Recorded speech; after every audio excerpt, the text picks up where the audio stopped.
Hi hello ಎಲ್ಲರಿಗೂ ನಮಸ್ಕಾರ. ಎಲ್ಲರೂ ಹೇಗಿದ್ದೀರಾ? ಚೆನ್ನಾಗಿದ್ದೀರಾ ಅಂತ ಅಂದ್ಕೊಂಡಿದ್ದೀನಿ. ಹಾಗೆಯೇ ನಾವು ಸಹ ಚೆನ್ನಾಗಿದ್ದೀವಿ. Welcome back to my YouTube channel. ಈ ಅಮ್ಮಂದಿರಿಗೆ ಬೆಳಿಗ್ಗೆ ಆಯಿತು ಅಂದರೆ ಬ್ರೇಕ್ಫಾಸ್ಟ್ಗೆ ಏನು ಮಾಡೋದು, ಮಕ್ಕಳಿಗೆ ಲಂಚ್ ಬಾಕ್ಸ್ ಏನು ಮಾಡೋದು ಅನ್ನೋದೇ ಒಂದು ಟೆನ್ಷನ್. ಈ ರೀತಿ ಮಾಡಿದ್ರೆ ನೋಡಿ 2 in 1 ಒಂದು ಕುರ್ಮಾ ಮಾಡಿ 2 ಥರ ಮಾಡಿದ್ರೆ ಮಕ್ಕಳಿಗೆ ತುಂಬಾ ಇಷ್ಟ ಆಗುತ್ತೆ. ಹಾಗೆಯೇ ನಮಗೂ ಸ್ವಲ್ಪ ರಿಲೀಫ್ ಆಗುತ್ತೆ. ಏನಂತ ಹೇಳಿದ್ರೆ ಫಸ್ಟು ವೆಜಿಟೇಬಲ್ ಕುರ್ಮಾನ ಮಾಡ್ಕೊಂಬಿಡೋಣ. ವೆಜಿಟೇಬಲ್ ಕುರ್ಮಾ ಮಾಡೋದಕ್ಕೆ ತೆಂಗಿನಕಾಯಿ, ಮೆಣಸಿನ್ಕಾಯಿ, ಪುದೀನ, ಕೊತ್ತಂಬರಿ ಸೊಪ್ಪು, ಚಕ್ಕೆ, ಲವಂಗ, ಏಲಕ್ಕಿ, ಜೀರಿಗೆ, ಗಸಗಸೆ, ನಮಗೆ ಬೇಕು ಅಂದರೆ ಗೋಡಂಬಿನ ಹಾಕೋಬೋದು, ಇಲ್ಲ ಅಂದರೆ ನಾವು ಕಡಲೆನ ಹಾಕೋಬೋದು. ನಾನು ಗೋಡಂಬಿನೇ ಹಾಕೊತಾ ಇದ್ದೆ, ಸ್ವಲ್ಪ ಕೋಲ್ಡ್ ಇದೆ ಅಂತ ಹೇಳಿ ಕಡಲೆನ ಯೂಸ್ ಮಾಡ್ತಾಯಿದ್ದೀನಿ. ನೆಕ್ಸ್ಟು ಒಲೆ ಮೇಲೆ ಕುಕ್ಕರ್ನ ಇಟ್ಟು ಸ್ಟವ್ನ ಹಚ್ಚಬೇಕು. ಹಚ್ಚಾದಮೇಲೆ 2 ಟೇಬಲ್ ಸ್ಪೂನ್ ಆಯಿಲ್ನ ಹಾಕಬೇಕು.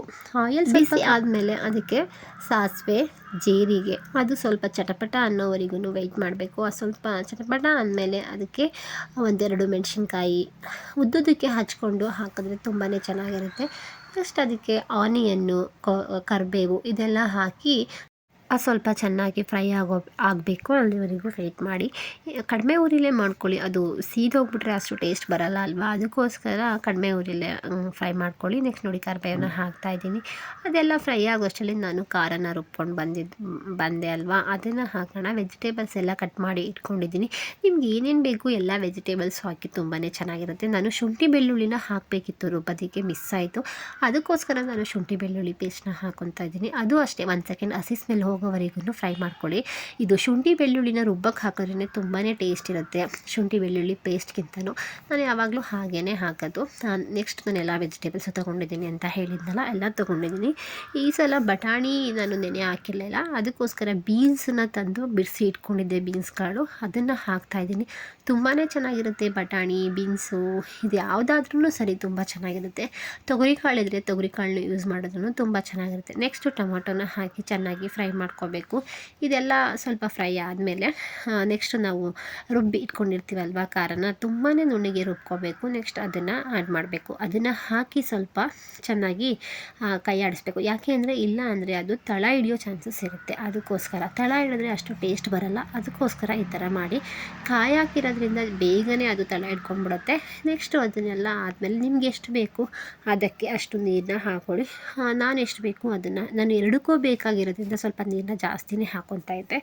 ಬಟ್ ಆದ್ರೂ ಈ ಸಲ ನೀರು ಸ್ವಲ್ಪ ಕಡಿಮೆ ಆಗೋಯಿತು. ನೆಕ್ಸ್ಟ್ ಲಾಸ್ಟಲ್ಲಿ ಕೊತ್ತಂಬರಿ ಸೊಪ್ಪು, ರುಚಿಗೆ ತಕ್ಕಷ್ಟು ಉಪ್ಪನ್ನ ಹಾಕಿ ಕುಕ್ಕರ್ ನೀರನ್ನ ಕ್ಲೋಸ್ ಮಾಡಬೇಕು. ಅದು ಕ್ಲೋಸ್ ಆಗಿ 1 ಸೆಕೆಂಡ್ 1 ವಿಷಲ್ ಹಾಕೋಷ್ಟರಲ್ಲಿ ನಾನು ಮತ್ತೆ ಗೀ ರೈಸ್ನ ಮಾಡ್ತಾಯಿದ್ದೀನಿ. ಬನ್ನಿ ಗೀ ರೈಸ್ ಯಾವ ರೀತಿ ಮಾಡೋಣ ಅನ್ನೋದನ್ನು ನೋಡ್ಕೊಂಬರೋಣ. ನೋಡಿ, ನಾನು ಯಾವಾಗಲೂ ಅಷ್ಟೇ ಕುರ್ಮಾ ಮಾಡಿದಾಗ ಗೀ ರೈಸ್ ಜೊತೆ ಪೂರಿನೂ ಮಾಡಿಬಿಡ್ತೀನಿ. ಪೂರಿ ಮತ್ತು ಗೀ ರೈಸ್ ಎರಡಕ್ಕೂ ಯೂಸ್ ಆಗುತ್ತೆ ಅಲ್ವಾ, ನಮಗೆ ಎಷ್ಟೊಂದು ಟೈಮ್ ಉಳ್ಕೊಳ್ಳುತ್ತೆ, ಮಕ್ಕಳಿಗೆ ಬೆಳಗಿನ ಬ್ರೇಕ್ಫಾಸ್ಟ್ಗೆ ಈಸಿ ಆಗುತ್ತೆ ಅಲ್ವಾ, ಅದಕ್ಕೋಸ್ಕರ ನಾನು ಈ ರೀತಿ ಮಾಡ್ತೀನಿ. ನೋಡಿ ಕುರ್ಮನೂ ರೆಡಿ ಆಯಿತು, ತುಂಬಾ ಚೆನ್ನಾಗಿ ಬಂದಿತ್ತು.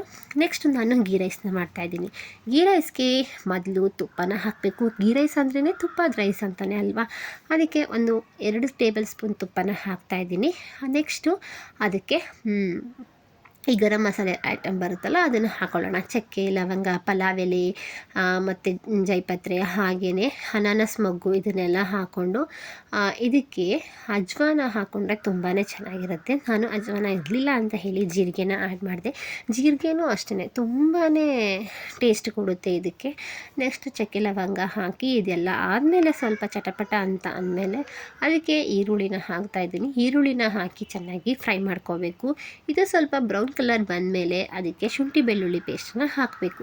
ಇದಕ್ಕೆ ನಾನು ಯಾವುದೇ ರೀತಿ ಗೀ ರೈಸ್ಗೆ ತೆಂಗಿನಕಾಯಿ ಹಾಲನ್ನ ಹಾಕಿ ಮಾಡ್ತಾಯಿಲ್ಲ, ಅದನ್ನು ನಾನು ಸಪ್ರೇಟಾಗಿ ಮಾಡಿ ಒಂದಿನ ವೀಡಿಯೋ ಮಾಡ್ತಾಯಿದ್ದೀನಿ. ಇದು ಬೆಳಗ್ಗೆನೇ ಅರ್ಜೆಂಟಿಗೆ ಮಾಡ್ಕೋಬೇಕು ಅಂದರೆ ಈ ರೀತಿ ಮಾಡಿಕೊಂಡ್ರೆ ತುಂಬಾ ಚೆನ್ನಾಗಿ ಬರುತ್ತೆ. ನೆಕ್ಸ್ಟ್ ಅದಕ್ಕೆ ಸ್ವಲ್ಪ ಪುದೀನನ ಹಾಕಿ ಫ್ರೈ ಮಾಡ್ಕೊತಾ ಇದ್ದೀನಿ. ಪುದೀನ ಹಾಕೋದ್ರಿಂದ ತುಂಬಾ ಆ ಫ್ಲೇವರ್ ತುಂಬಾ ಚೆನ್ನಾಗಿರುತ್ತೆ, ಟೇಸ್ಟ್ ಕೊಡುತ್ತೆ, ಅದಕ್ಕೋಸ್ಕರ. ನೆಕ್ಸ್ಟು ನಾನು 1 ಟೇಬಲ್ ಸ್ಪೂನ್ ಗರಂ ಮಸಾಲೆನ ಹಾಕ್ತಾಯಿದ್ದೀನಿ ಇದಕ್ಕೆ. ನೆಕ್ಸ್ಟ್ ಇದಕ್ಕೆ ಏನು ಆ್ಯಡ್ ಮಾಡಲ್ಲ. 2 ಲೋಟ, 1 ಪಾವ್ ಅಕ್ಕಿಗೆ ನಾನು 2 ಲೋಟ ನೀರನ್ನ ಹಾಕ್ತಾಯಿದ್ದೀನಿ. ನೋಡಿ 2 ಲೋಟ ನೀರು ಹಾಕಿ ಆಯಿತು, ಚೆನ್ನಾಗಿ ಕುದಿ ಬರಬೇಕು ಅದು. ಮತ್ತು ಇದಕ್ಕೆ ಉಪ್ಪನ್ನು ನೋಡಿ ಹಾಕ್ಕೊಳ್ಳಿ. ಯಾಕೆ ಅಂದರೆ ನಾವು ಬೇರೆ ಯಾವುದೇ ವೆಜಿಟೇಬಲ್ಸು ಹಾಕಿಲ್ಲ ಅಲ್ವಾ, ಅದಕ್ಕೋಸ್ಕರ ಉಪ್ಪನ್ನು ನೋಡಿ ಹಾಕ್ಕೋಬೇಕು. ಉಪ್ಪನ್ನು ಸ್ವಲ್ಪ ಕಡಿಮೆ ಹಾಕ್ಕೊಂಡ್ರೆ ಓಕೆ, ಇಲ್ಲ ವೆಜಿಟೇಬಲ್ಸ್ ಎಲ್ಲ ಹಾಕಿದ್ದೀವಿ ಯಾವ್ದಾದ್ರು ಪಲಾವ್ ಮಾಡಬೇಕಂದ್ರೆ ಉಪ್ಪು ಹಿಡಿಯುತ್ತೆ. ಇದಕ್ಕೆ ಯಾವ ರೀತಿ ವೆಜಿಟೇಬಲ್ಸ್ ಹಾಕಿಲ್ಲ ಅಲ್ವಾ, ಅದಕ್ಕೋಸ್ಕರ. ನೆಕ್ಸ್ಟ್ ಕೊತ್ತಂಬರಿ ಸೊಪ್ಪನ್ನ ಹಾಕಿ ಅದು ಚೆನ್ನಾಗಿ ಮಳ್ಳು ಬಂದಮೇಲೆ ಅದಕ್ಕೆ ಸಾಲ್ಟ್ ಹಾಕಿ ನೆಕ್ಸ್ಟ್ ಅದಕ್ಕೆ ನಾನು ಅಕ್ಕಿನ ಹಾಕ್ತಾಯಿದ್ದೀನಿ. ಈ ರೀತಿ ಗೀ ರೈಸ್ ಮಾಡೋದ್ರಿಂದ ತುಂಬಾ ಚೆನ್ನಾಗಿರುತ್ತೆ. ನಿಮಗೇನಾದರೂ ಬೇಕಂದರೆ ಗೋಡಂಬಿನ ತುಪ್ಪದಲ್ಲಿ ಫ್ರೈ ಮಾಡಿ ಹಾಕಿ ತುಂಬಾ ಚೆನ್ನಾಗಿರುತ್ತೆ. ಆಲ್ರೆಡಿ ನಾನು ಹೇಳಿದೆ, ನನ್ನ ಮಗಳಿಗೆ ಸ್ವಲ್ಪ ಕೋಲ್ಡ್ ಇರೋದ್ರಿಂದ ನಾನು ಗೋಡಂಬಿನ ಕೊಡ್ತಾಯಿಲ್ಲ, ಅದಕ್ಕೆ ಇದರಲ್ಲಿ ಗೋಡಂಬಿನ ಹಾಕ್ತಾಯಿಲ್ಲ. ನೆಕ್ಸ್ಟ್ ನೋಡಿ ಅನ್ನನೂ ಆಯಿತು, ತುಂಬಾ ಚೆನ್ನಾಗಿ ಗೀ ರೈಸು ಬಂತು. ನಾನು ಬಾಕ್ಸ್ಗೆ ಹಾಕೋದಕ್ಕೆ ಅಂತ ಹೇಳಿ ಬೇಗನೆ ಇದು ಮಾಡಿದೆ. ತುಂಬ ಚೆನ್ನಾಗಿ ಗೀ ರೈಸ್ ಬಂದಿದೆ, ತುಂಬ ಟೇಸ್ಟಿಯಾಗಿರುತ್ತೆ. ಒಂದ್ಸಲ ಈ ರೀತಿ ಗೀ ರೈಸ್ನ ಟ್ರೈ ಮಾಡಿ, ಮಕ್ಕಳಿಗೆಲ್ಲ ತುಂಬಾ ಇಷ್ಟ ಆಗುತ್ತೆ. ನಾನು ಹೇಳಿದ್ನಲ್ಲ, ಈ ಥರ ಮಾಡ್ಕೊಂಡಾಗ ಕುರ್ಮಾ ಮಾಡಿದಾಗ ನೆಕ್ಸ್ಟ್ ಪೂರಿ ಮಾಡಿಬಿಟ್ರೆ ಬಾಕ್ಸಿಗೆ ಪೂರಿ ಗೀ ರೈಸ್ ಆಗಿದ್ರೆ ಬೆಳಿಗ್ಗೆ ಟಿಫನ್ಗೆ ಅಂತ ಹೇಳಿ ಪೂರಿ ಆಗುತ್ತೆ. ನೆಕ್ಸ್ಟು ಮಧ್ಯಾಹ್ನ ಊಟಕ್ಕೆ ರೈಸ್ ಆಗುತ್ತೆ, ಎರಡೂ ಆಗಿಬಿಡುತ್ತೆ ಅಲ್ವಾ. ಒಂದು ಕುರ್ಮಾದಲ್ಲಿ ಎರಡನ್ನೂ ಸಹ ಮಾಡ್ಕೊಬೋದು. ಈ ಥರ ನೀವು ಪ್ಲ್ಯಾನ್ ಮಾಡಿ ಮಾಡಿಕೊಂಡ್ರೆ ನಮಗೂ ಟೈಮ್ ಸೇವ್ ಆಗುತ್ತೆ, ಹಾಗೆಯೇ ಮಕ್ಕಳು ಇಷ್ಟಪಟ್ಟು ತಿಂತಾರೆ. ಈ ರೀತಿ ವಿಡಿಯೋ ನಿಮಗೆಲ್ಲ ಇಷ್ಟ ಆಗುತ್ತೆ ಅಂತ ಅಂದ್ಕೊಂಡಿದ್ದೀನಿ. ಇಷ್ಟ ಆದರೆ ಒಂದು ಲೈಕ್ ಮಾಡಿ, ಹಾಗೆಯೇ ಶೇರ್ ಮಾಡಿ, ಸಬ್ಸ್ಕ್ರೈಬ್ ಮಾಡ್ಕೊಳ್ಳಿ, ಪಕ್ಕದಲ್ಲಿರೋ ಬೆಲ್ ಬಟನ್ನ ಕ್ಲಿಕ್ ಮಾಡಿ. ಹಾಗೆ ನನ್ನ ಚಾನಲ್ನ ಸಪೋರ್ಟ್ ಮಾಡ್ತೀರಾ ಅಂತ ಅಂದ್ಕೊಂಡಿದ್ದೀನಿ. ಖಂಡಿತವಾಗ್ಲೂ ನೀವು ಮಾಡ್ತೀರಾ ಅನ್ನೋ ನಂಬಿಕೆ ನನಗಿದೆ. ನೆಕ್ಸ್ಟ್ ನೋಡಿ, ನಾನು ಪೂರಿನ ಮಾಡಿದ್ದೆ ಅಲ್ವಾ, ಈ ಥರ ಇವತ್ತು ಲಂಚ್ ಬಾಕ್ಸ್ನ ನಾನು ಅವಳಿಗೆ ರೆಡಿ ಮಾಡ್ತಾಯಿದ್ದೀನಿ. ಪೂರಿ ಮತ್ತು ಗೀ ರೈಸು ಹಾಗೆಯೇ ಬಾದಾಮ್ ಇದನ್ನು ಹಾಕಿ ಅವಳಿಗೆ ಇವತ್ತು ಕಳಿಸ್ತಾ ಇದ್ದೀನಿ. ಈ ವಿಡಿಯೋ ನೋಡಿರೋ ವಿಡಿಯೋನ ಲೈಕ್ ಮಾಡ್ತೀರಾ ಅಂತ ಅಂದ್ಕೊಂಡಿದ್ದೀನಿ. ಹಾಗೆಯೇ ಶೇರ್ ಮಾಡಿ. Thank you for watching. Bye, take care.